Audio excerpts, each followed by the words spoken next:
Today I'm going to read you a story called Lazy Zach. Are you ready to listen? Okay, I'm going to read you this book. I'm going to read you the story. Lazy Jack.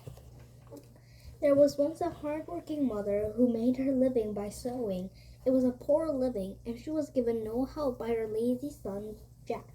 Jack was tall and strong, but so lazy that he snoozed all day in summer sunshine.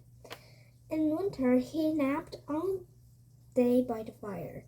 Since he never went out to work at all, everyone called him Lazy Jack. One day, his mother said sternly, "Jack, if you don't go out and find some work tomorrow, you will have to move out of this house." Jack was quite surprised at this, for he had never bothered to think about working.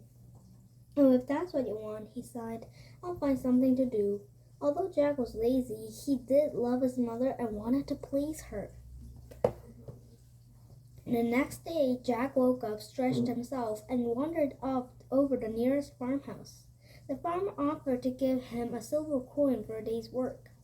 Jack had never had a silver coin before, so he decided to work for the farmer. On the way home from work that evening, he kept flipping the coin into the air. As he crossed over a stream, the coin slipped from his hand and was lost in the water. When he got home, his mother asked him what the farmer had given him. "A silver coin," Jack said, "but it slipped from my fingers while I was crossing a stream." "You should have put it in your pocket," said his mother impatiently. "Of course," said Jack. "Well, I'll know better next time." The next day, Jack went to another farmer who owned some cows. This farmer gave him a jug of milk as payment. Jack stuffed the jug into the big pocket of his coat and started home. But soon the milk had spilled all over his coat and onto the ground. "Oh dear," his mother cried, "you should have carried the jug on top of your head." "How foolish of me," said Jack. "Next time I'll do better." The next day Jack worked for still another farmer who paid him with a large piece of cheese. Jack remembered his mother's advice and put it on his head. But by the time he got home, most of the cheese had broken off or was stuck in his hair. "Oh, Jack," wailed his mother, why didn't you think to carry cheese in your hands?" Jack was still cheerful. "Don't worry, Mother," he said. "Tomorrow is another day. I'll certainly do better."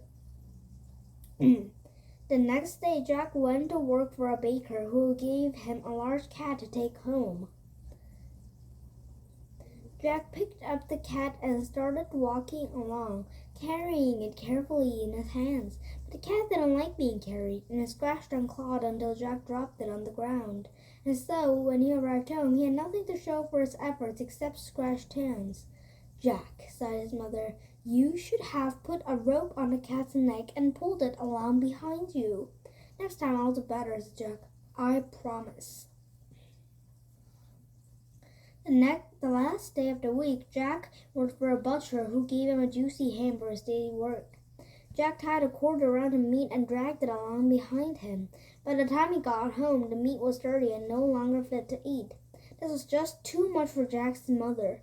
The ham would have made a delicious Sunday dinner, and now they would have nothing to eat except cabbage. She sat down and wept. "Won't you ever learn?" she sobbed. "Why didn't you carry the ham on your shoulders so it wouldn't get spoiled?" "Don't worry," Jack told her. "Next time I really will do better." The following week, Jack worked for a cattle farmer who gave him a fine donkey as his pay. It was quite a bit of trouble getting the donkey up on his head shoulder, but Jack finally managed to do it. On his way home, he passed a house where a very rich man lived with his daughter. This unhappy girl had never spoken a word, and as far as anyone knew, she had never even laughed. Not once. Her father had brought all the best doctors to see her, but none of them had been able to cure her.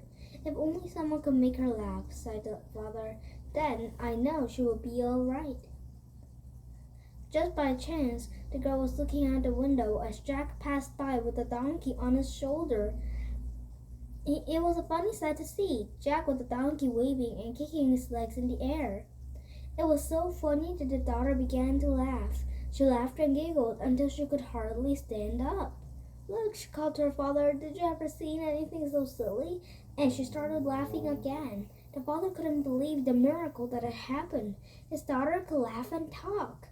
All because a young man with a donkey on his shoulder had come along. Stop, sir, cried the father to Jack.